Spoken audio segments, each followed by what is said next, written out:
Guys, some shocking news coming out of Israel. It sounds like the IDF has had their deadliest day of the Gaza conflict, with 24 soldiers killed in a single incident. I actually think there might be a little more, or rather a little less, than the IDF is saying. And I'm going to break down all of that right now. Let's get into it.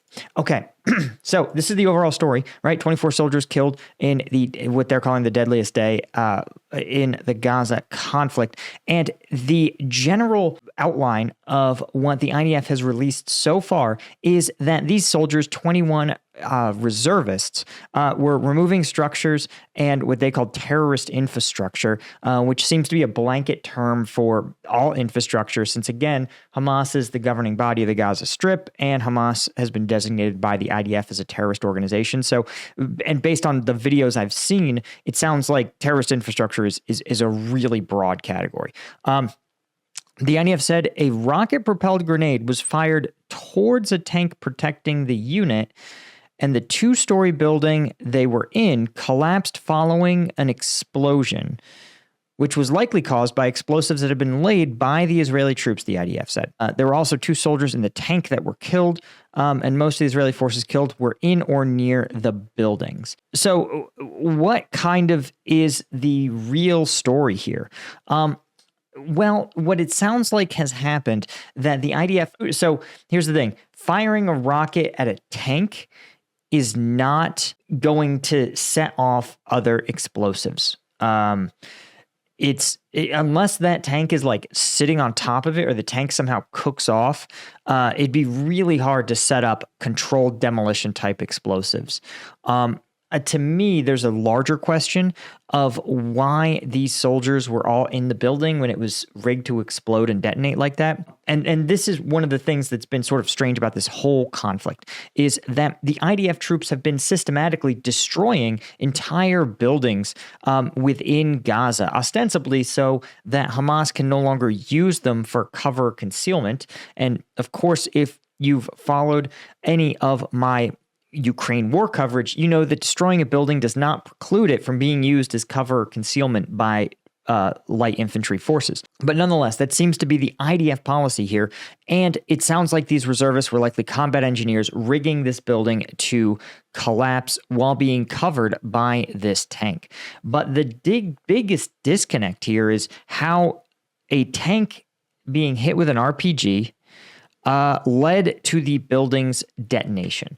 And that kind of makes me think that there may have been some kind of either panic by the soldiers, but it seems really unlikely that a soldier is going to panic and set off the explosives within the building. And also, again, when you're doing some sort of explosive detonation, right, there's supposed to be safety protocols that you don't render things hot, the explosives hot and ready to detonate, until you're absolutely ready to blow the thing, right? Like, that's sort of the point of plastic explosives. I could have plastic explosive here in my hands, and I could throw it at the wall, I could stretch it, I could manipulate it, I could clap my hands with it, I could hit it with my coffee cup, and it won't set off, right? It needs an electronic detonation signal, a specific set of chemical changes that will set it off, right? Usually, again, very high heat or an electrical signal is the 2 big ones.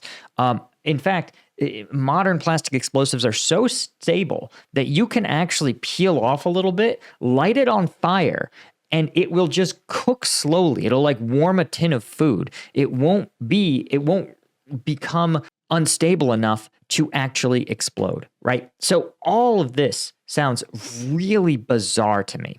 And I think what we are seeing, what I believe, is that this may have been a failure actually by the Israeli tactical level leadership to enforce good safety protocols, right? Destroying a building is inherently an unsafe act, but when you have 20 plus soldiers, it means that someone was in that building when they hit the button to blow it up.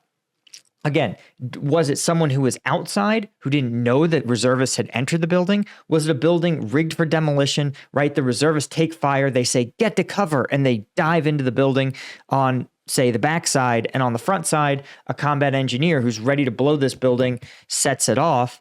But again, why are you setting off the building while this tank is taking fire, there's a lot of strangeness here.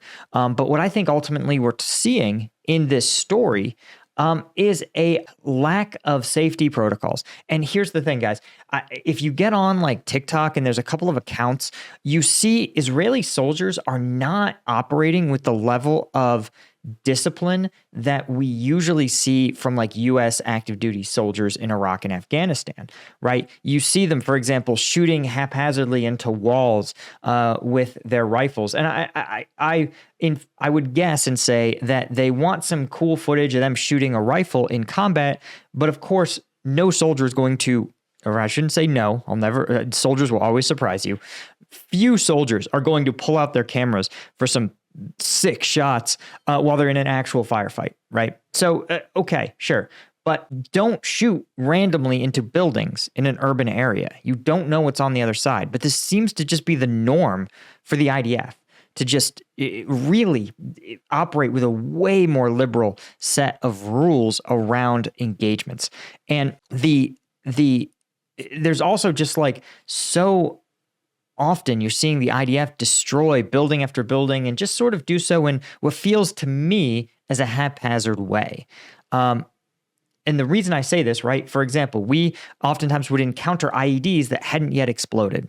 And in one instance, in order to detonate that IED, we had to go in, we had to have EOD. We couldn't just shoot the thing. We hadn't gone through the proper courses. We had to call in an EOD team. The EOD team shows up with their escort. The EOD team has to interrogate the IED, make sure there's no secondary devices, clear it systematically. They have to collect a bunch of data on the IED to make sure they can use it to build out their database of what kind of explosive is the IED, what's the detonation mechanism, how is it concealed, because the EOD teams can consolidate that and they can actually like build a forensic profile of who the builder is, right? They can say, oh, we know that, one builder in this province uses saran wrap for their det cords. So we know where he's operating based on when we see saran wrapped det cords or whatever, pick your tactic. Then when they're finally ready to blow it up, they have to get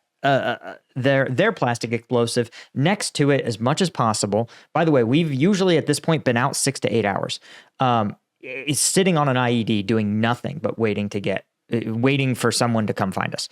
Then finally, they come out and the last thing you got to do is you actually have to clear the airspace. You have to verify that there's not going to be any overflights and that any other units that might be in the area, a special forces team or just another patrol knows, hey, they're going to detonate an IED. If you hear an explosion, don't freak out. And so then you have to run it up to brigade to tell them you're doing it. You got to get authorization from brigade. Once you get the authorization, you have to tell brigade, all right, we're actually blowing it up now. And then they send it up, they put it out over brigade net. And finally, you can blow up the IED.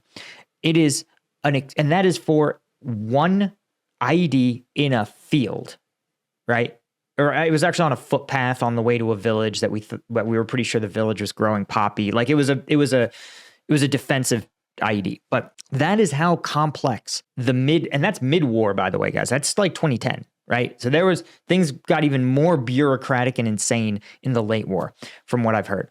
I tell you this story so that you understand the level of discipline and the level of literally risking your and your soldiers' lives to ensure that you don't play stupid games with explosives. And again, I don't think the reservists are the ones that fall here. I strongly suspect that those reservists were just in that building taking cover and that someone else actually believed the building was clear and just detonated it.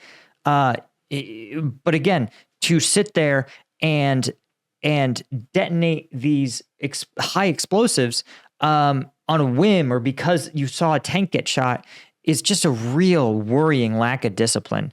And when you see these kind of losses they're starting to stack up more and more, I worry that the IDF is starting to learn that taking a city block is easy for a modern military. Holding a city block is very, very hard. And this is what they're starting to see, right? And this is why urban warfare is so complex, guys.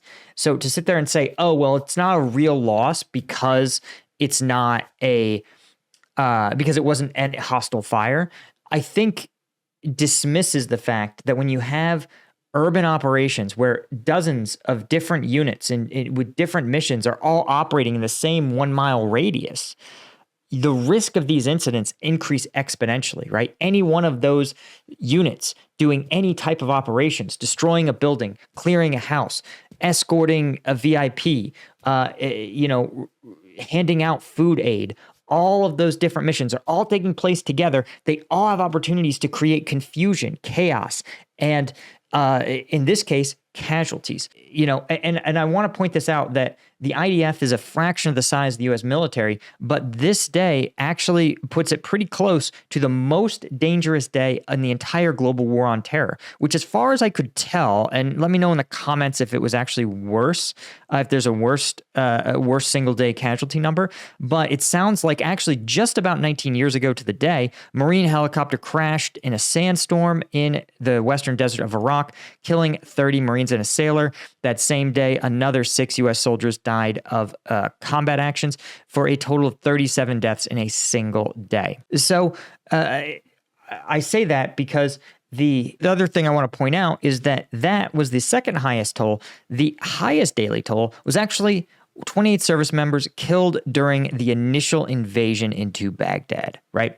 And so I want you guys to understand that what we're starting to see is this transition, I think, from where you have an initial invasion, right? A big push, a lot of combat taking place all at once. But then you're transitioning to look more and more like this, where the combat isn't that intensive, but it just becomes harder and harder and harder because you're expecting your military to do more and more and more.